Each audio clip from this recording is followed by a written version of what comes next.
Switching gears, Secretary Yellen, in response to a letter from Chairman McHenry, among others, regarding FSOC's calls to fill the spot market gap in digital assets, it was noted that, quote, crypto asset platforms engage in practices commonly subjected to greater regulation, including operating order book style markets and custodying crypto customer assets, end quote.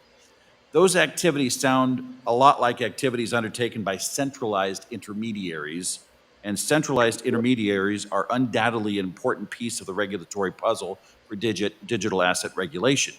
That's why this committee and the Ag Committee collaborated together on Fit for the 21st Century, which provides a new regulatory framework with sufficient responsibility and resources for the CFTC to effectively regulate spot markets for digital assets that are not securities. However, I think it's important that we think about some of the unique characteristics in decentralized systems as well. These protocols will allow willing buyers and willing sellers to find one another and make a trade based on the rules of the protocol to any of the market participants. Here's my question. How do you think about decentralized trading protocols that do not create order book style markets or involve the custody of customers' crypto assets? Wouldn't these markets, which are unique relative to most of our understanding of traditional centralized markets, require a different approach to regulation?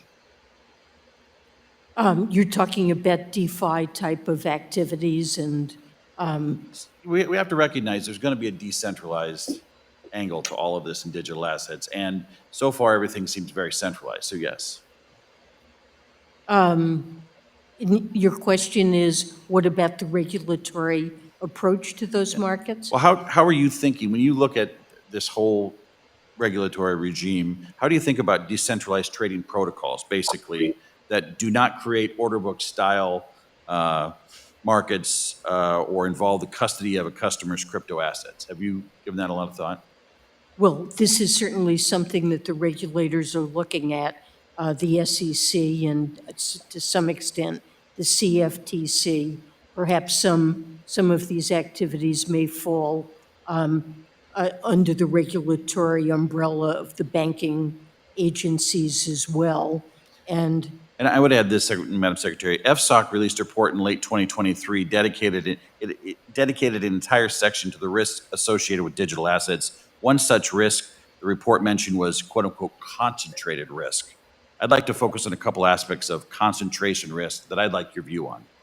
If there are only a small number of entities that are able to serve as custodians of digital assets for registered investment advisors, would you agree that such an arrangement could constitute a concentration risk?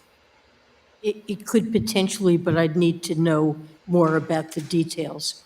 I will note that a witness representing the registered investment advisors spoke in front of the Digital Asset Subcommittee panel early last year and testified that his firm had, quote, 3, maybe 4, end quote, options for digital assets custody currently, and indicated the number could reduce with the SEC's custody rulemaking. I guess, Madam Secretary, in the time I have left, if there are only a small number of entities that are able to serve as custodians of the now approved spot Bitcoin's ETFs, would you view that arrangement as a potential concentration risk? I just have to know more about the details. I'd need to really look carefully at the case you have in mind. I will leave with this. I emphasize there are only a handful of custodians for spot Bitcoin ETFs, and most issuers only have one custodian. With that, Mr. Chairman, I yield back, and thank you for your time. Gentlemen.